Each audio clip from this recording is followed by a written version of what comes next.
Madam, രണ്ടുപേരുടെ സ്റ്റേറ്റ്മെൻറ്റുകളും സെയിമാണ്. സാഹചര്യ തെളിവുകൾ വെച്ച് നോക്കുമ്പോൾ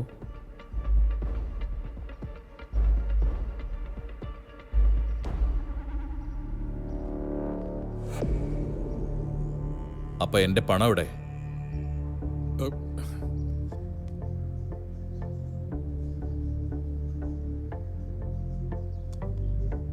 hello. Okay madam, call. Hello. Hello madam.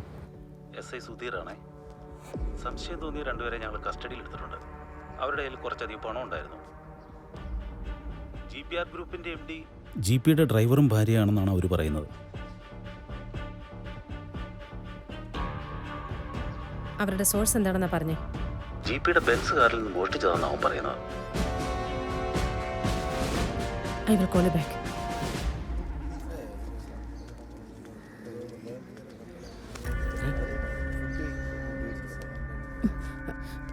GP എവിടെ? അയാൾ പുറത്തുപോയി.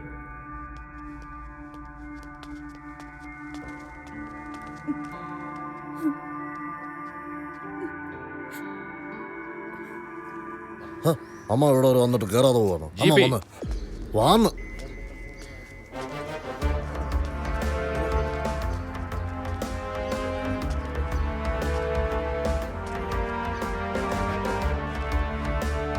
ഇവിടെ വെച്ചൊരു സീൻ ക്രിയേറ്റ് ചെയ്യരുത്. എൻ്റെ ആളുകളാണ് ഇവിടെ മുഴുവനും. അവരുടെ മുമ്പിൽ വെച്ച് എന്നെ നാണം കെടുത്തരുത്. Please please. ചേട്ടാ, അല്ല നിങ്ങളെല്ലാരും ഇവിടെ നിൽക്കുവാണോ? വാ, നമുക്ക് ഫാമിലി ഫോട്ടോ എടുക്കാൻ സമയമായി. വാ എല്ലാരും വാ. വാ വാ.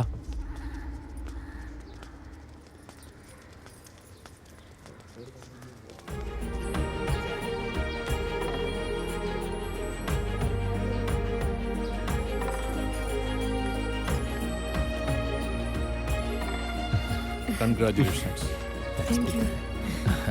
Thank you sir. എന്താടോ കല്യാണമൊക്കെ ആയിട്ട് ഹെയർ സ്റ്റൈലിനൊരു മാറ്റം? അതൊക്കെ വലിയ കഥയാണ് MLA സാറേ. സൗകര്യം വരെ പറഞ്ഞുതരാം. പായസം കൊള്ളാല്ലേ? ഡേടാ, അത് റോയില്ലേ?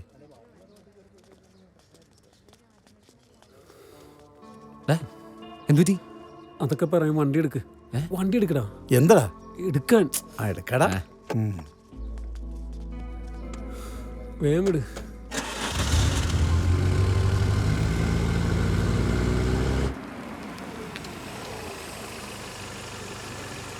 മാഗി ബസ് നോക്കി വെക്കുവാണോ? അത് ആൾക്കാരെ കയറി പതുക്കെ വരുള്ളൂ. നീ കയറി വാ.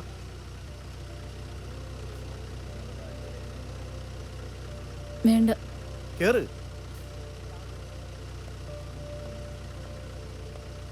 കയറി പോവാ. വാ.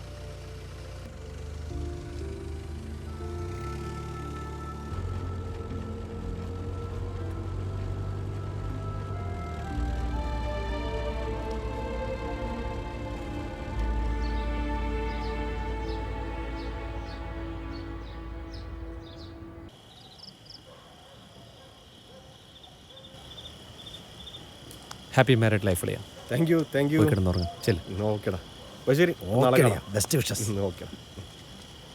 ശരി. ഇന്നെൻ്റെ ജീവിതത്തിലെ ഏറ്റവും സന്തോഷമുള്ള ദിവസമാണ്. അത് സ്നേഹിച്ച പെണ്ണിനെ സ്വന്തമാക്കിക്കൊണ്ട് മാത്രമല്ല,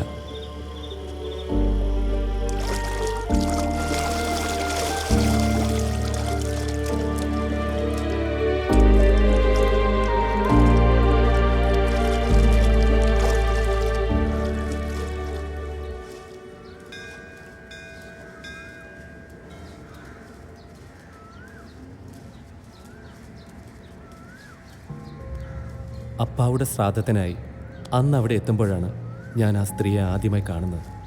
ആനന്ദല്ലേ? എനിക്ക് മോനോടൊരു കാര്യം പറയാനുണ്ട്. എൻ്റെ അപ്പ മഠത്തിൽ സീതാരാമൻ. അപ്പാവുക്ക് എല്ലാവരോടും ഭയങ്കര സ്നേഹമായിരുന്നു. പക്ഷേ തൻ്റെ തീരുമാനങ്ങളെക്കാൾ മറ്റുള്ളവരുടെ തീരുമാനങ്ങൾക്കാണ് അപ്പ ഏറെ പ്രാധാന്യം കൊടുത്തിരുന്നത്. അപ്പാവുടെ ഫിനാൻസ് കമ്പനിയിൽ ഒരു സഹായിയായിട്ടാണ് അയാൾ ഞങ്ങളുടെ ജീവിതത്തിലേക്ക് കടന്നു വന്നത്. അതിനുശേഷം ഞങ്ങളുടെ ജീവിതത്തിൽ സംഭവിച്ചതെല്ലാം ആകസ്മികമായിരുന്നില്ലെന്ന് മനസ്സിലാക്കാൻ എനിക്ക് 20 വർഷങ്ങൾ വേണ്ടി വന്നു.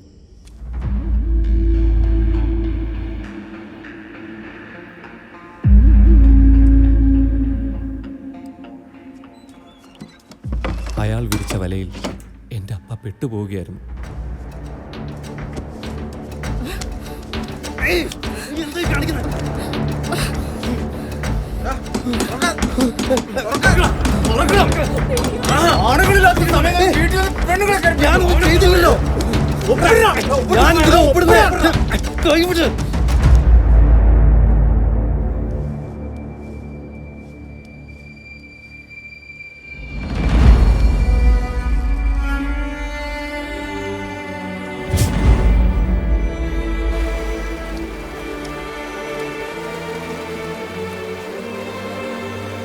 മോൻ്റെ അച്ഛൻ മരിച്ച ദിവസം അയാളോടൊപ്പം ഞങ്ങളുടെ വീട്ടിൽ വന്നിരുന്നു. പലപ്പോഴായി അച്ഛൻ്റെ കയ്യിൽ നിന്നും വാങ്ങിയ പണം തിരികെ വാങ്ങിക്കൊടുക്കാമെന്ന് പറഞ്ഞാണ് അയാൾ അന്ന് അച്ഛനെയും കൂട്ടി വീട്ടിൽ വന്നത്. പാർത്ഥിപൻ സാറിനോടൊപ്പം ഒരു ജീവിതം സ്വപ്നം കണ്ട എൻ്റെ ചേച്ചി അയാൾ പറഞ്ഞതെല്ലാം അനുസരിക്കുകയായിരുന്നു.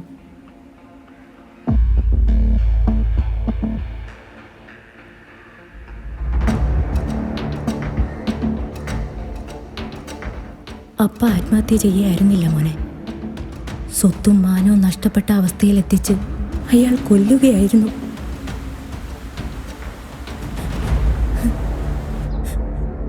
മോൻ ഞങ്ങളോട് ക്ഷമിക്കണം.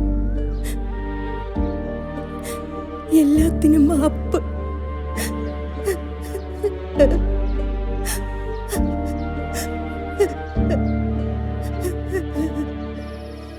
അപ്പ അനുഭവിച്ച അതേ അവസ്ഥയിലേക്ക് അയാളെ എത്തിക്കണമെന്നതായിരുന്നു എൻ്റെ ലക്ഷ്യം.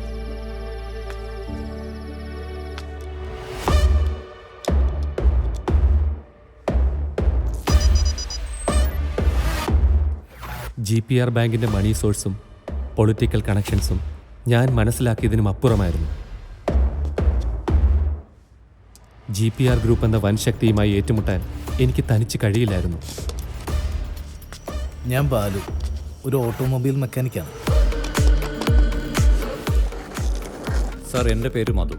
ഞാൻ നാട്ടിൽ ചെറിയൊരു വെൽഡിംഗ് വർക്ക്ഷോപ്പ് നടത്തുന്നു. ഞാൻ വിനോദ്, ബസ് ഡ്രൈവറാണ്. ഐ എം പ്രസാദ്, ഒരു IT പ്രൊഫഷണലാണ്.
കല്യാണത്തിൻ്റെ ഒരുക്കങ്ങൾ നടക്കുന്ന രാത്രി GPR ബാങ്കിൻ്റെ ലോക്കർ ബ്രേക്ക് ചെയ്ത് MLA ജോർജ് സാറിൻ്റെ 55 കോടി രൂപ വിനോദിൻ്റെ വർക്ക്ഷോപ്പിലേക്ക് ഞങ്ങൾ മാറ്റി.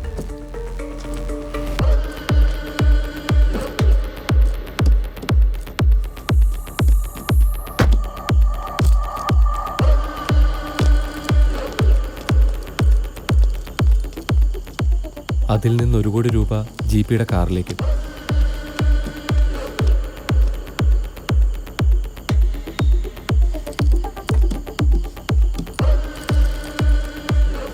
സ്വാഭാവികമായും പോലീസിൻ്റെയും MLAയുടെയും ശ്രദ്ധ അമ്മാവനിലേക്ക് തിരിഞ്ഞു.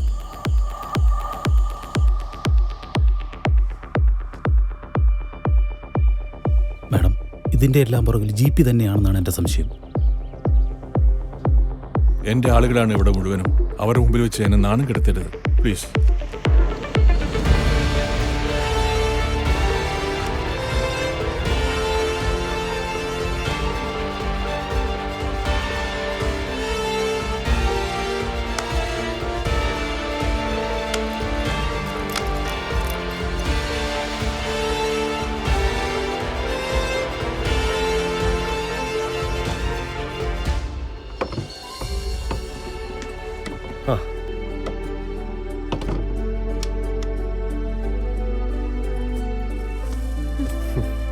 $54 കോടി രൂപ ഇട്ടപ്പോ ഞാൻ വിചാരിച്ചു നീ അതും കൊണ്ട് മുങ്ങുമെന്ന്. പക്ഷെ നീ മുങ്ങിയില്ല. നിന്നെ വിശ്വസിക്കാം.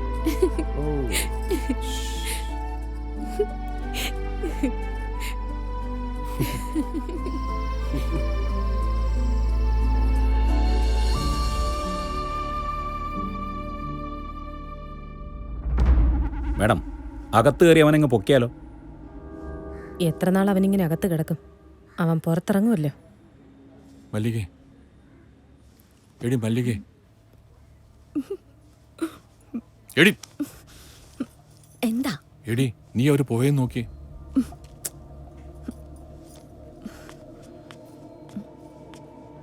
ആ, അവരവിടെ തന്നെ ഉണ്ട് മനുഷ്യ. ദൈവമേ, അവരെന്നെ കൊണ്ടേ പോവും. അങ്ങനെ 54 കോടി രൂപയുടെ ചെറിയൊരു ബാധ്യത അമ്മാവൻ്റെ തലയ്ക്ക് വെച്ചു കൊടുക്കാൻ എനിക്ക് കഴിഞ്ഞു.